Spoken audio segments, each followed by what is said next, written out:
Hey everybody, this is Perch, and I think the comic business, the Western comic business, had this moment in 2000, let's say 15 through 18, where, and it did grow during that period of time. By financially, it did grow, it legitimately grew, not grew by absorption of other things, but it legitimately. There are years in there that grew. There's also years in there that fell, and if you've seen the graphs, I've put them up on the screen before. You see kind of how that bumpy ride works. But my point is there was this moment in time where uh, comics had this opportunity of the movies being extremely popular, a lot of interest in their content that was creating a halo effect for not just Marvel and DC, but also a lot of independents. And the idea that you could read these comics and kind of know what's going on in the movies before. It was a Game of Thrones effect, which, if you don't know, was this situation where the book publisher very successfully teased the fact that if you wanted to really know what was going to happen in the show before your friends, that the books are right there for you. You could buy them, you could read them. They had different versions of it. They were printing up parts of the book with scenes from the show, and really kind of leaning into the idea of here's how you get to be in front of your friends. Now that only worked somewhat because George R. R. Martin focused on eating himself to death rather than finishing the book. So then the show had to go in its own direction. But regardless of all that, it was very successful. And I think comics had that moment in time where it was like there was this ability to kind of ride the wave. But more often than not, and this isn't a speculation, this is a fact. The comics were often out of print when the movies would come out. The things that would kind of roughly tie into what the movies were doing, they had either killed off the character, canceled the title, didn't have the original comics in print. That definitely happened with several of the Netflix shows, and it was just one of those things where you had to really scratch your head trying to figure out what strategy Marvel, and in some cases DC. If I was DC, if I was Image, I would have been putting out comics and saying, hey, this comic feels a lot. Did you like Ant-Man? Well, this comic feels like Ant-Man. Come watch, hey, the Atom is out there. Like steal share.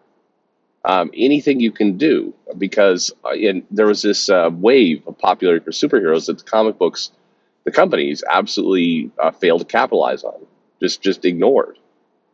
And I've seen a lot of people. There was a Newsarama, and it was what that Chris Arant guy, I think, did a opinion column on why it completely makes sense to kill off the characters in the comics right before the movie comes out, and that there was a whole logic to that. And he made a case. It wasn't a good case, but he attempted to. The reality is, and comics, I think, have this problem where they believe they're more valuable than they are. Meaning the publishers say, well, we don't have to completely align with the movies because everyone knows what the true source of these stories are. It's the comics. And that all sounds good, but it is not. It makes absolutely no sense once you sit down and you really think about it. Your goal, particularly with a movie that's going to reach a lot more people in a lot more places in a highly condensed version that gets in front of people, that's very, very valuable marketing.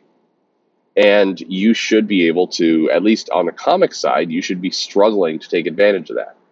Not always going to be successful, but you should be trying. That should be your bias. So this viewer sends a mail that kind of talks about this. And it says, can the U.S. comic industry even ride the wave of success, of a success? It says, hey, Perch, let's assume that Marvel and DC each get a hit series. It's a comic book that sells well above their already high expectations, so much that they can't even meet original demand. Do you believe, based on everything you know about the industry, that they can capitalize on this success competently? No. What about indies? Would they know how to ride whatever wave this makes? No. No. I think there's been enough proof to say no. It's maddening. It truly is. From a business perspective, how these businesses run make you insane, because there's really, like, handed to you on a silver platter opportunities that happen in comics that'd be absolutely no-brainer once to go and leverage. There's also opportunities that you don't know if they would cash in or not, but you at least got to get in there and try. I've talked about the movies and comic connection before, and I know some of you Definitely believe, there's no connection, it will never help, and everything else. And that's fine, but you should still try. I mean, it's not every day that, the Eternals gets a movie out that people can go see, and you've got a comic that's selling not well. Like, shouldn't is there truly no business you could make from the two of them? It's just impossible. I can't believe that. Anyway, no other business, works this way. Let's get back to the mail. It says, I know it sounds like a harsh question, but I can't help but look at how the industry treats previous successes. Variant covers make money, but you yourself have called them a bit of a trap. They're a complete trap, in that the industry has fallen into. Number one seemed to be the same case as well as Event Comics. I actually agree with DC that they should be milking Batman. It does sell after all, but I'm not sure they're even doing that right. They're not, but we'll get that in a second. It doesn't seem to me like there's a strong strategy, and that is the key point. For any of these facets, from an outside perspective, it feels like they're just hoping these continue to be successes. I'm even hesitant to call each a success, as it feels like a swimmer calling treading water in the Olympic swimming event a success. I could be wrong, and I don't have all the facts, not even near half of it. I'm just saying it feels that way. So I'm asking you, who seems to know more than me? You don't need to do that. Is the question viewpoint too cynical of the industry? The comic industry is there's parts of it that are wonderful. They produce books that I love, that I care about, that I read. Absolutely, I love comics, so I can't hate the comic industry. It's producing things that I take great joy in, but at the same time, doesn't mean it's foolproof. And when they do stuff like this, it's not only not foolproof, it's clearly run by fools. Can the U.S. Back to the mail? Can the U.S. comic industry actually ride the wave of a successful run? I'm half convinced that if a Batman book became a hit, DC wouldn't even be able to dissect why it became a hit, and they just assume it was because Batman, and they all do all they took to make more Batman. And that's the end of the mail. So DC is absolutely doing Batman wrong. So that they should be milking everything that's their most popular character. It's the one that's the steady seller and everything else. But what DC should be doing with Batman is figuring out a way to create the halo effect around Batman to get other characters, and other comics running. And in most cases, I mean, to be fair, the Batman Superman book that Wade is writing is probably the best, shot that they've made. They've done tons of Bat family books, but that doesn't really widen the umbrella very much. And a lot of those books kind of hover and don't do terribly well.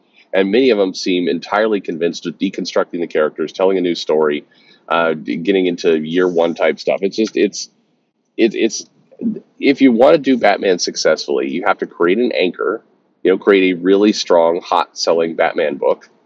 Given the popularity, you could probably do that with two, and then figure out a way in the hub and spoke model to branch off to other properties. That would be a very conservative but tried and true way of doing business. And when you say hub and spoke, that doesn't mean, hey, we're going to put out I am Batman. That's a bad idea because it dilutes the core character of Batman. You could do Robin, but you'd be smarter to tie briefly into Batman and then get Robin off, having an adventure with Aquaman or Green Lantern or anything else. The goal is get your other characters exposure.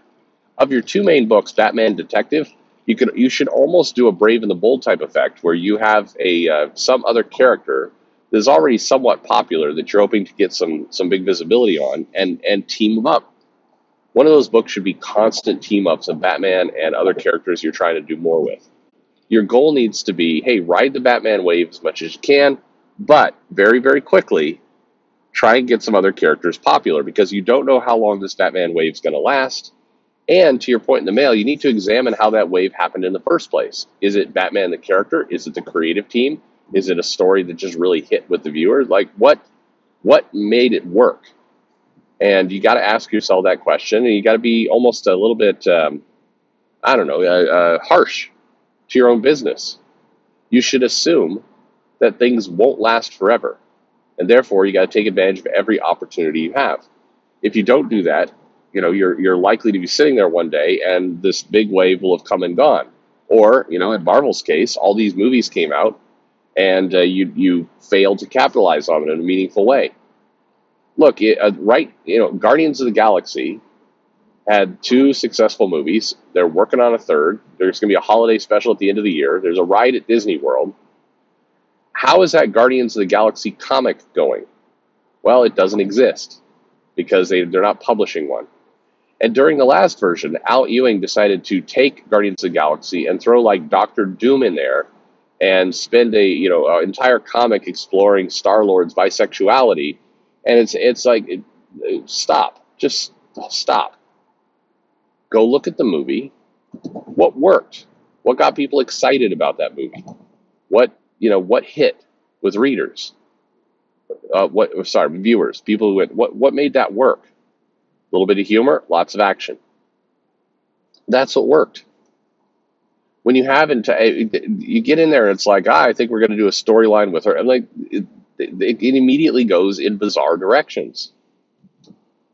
That's the challenge that you have right now with comics. It's like the opportunities are laid out in front of you, and you don't take advantage of them. And that may be a cynical thing to say, but it's an honest thing to say. Now, hope springs eternal. All it takes is one smart business person to come in and say, hey, we're going to do things a little differently, and we're going to, adjust our strategy. And hey, you could find yourself in a better spot. Absolutely. But I don't know. When do you plan to do that? It's aggravating. It's very, very aggravating that this is where we're at with comics. Anyway, thank you very much for the mail. If you, as a reader, in the comments below, how should comics take more advantage of the opportunities that they're handed? What would you do? What are some of the really obvious misses that drive you nuts month after month? Let me know in the comments below. Like and subscribe, of course, and thanks for listening.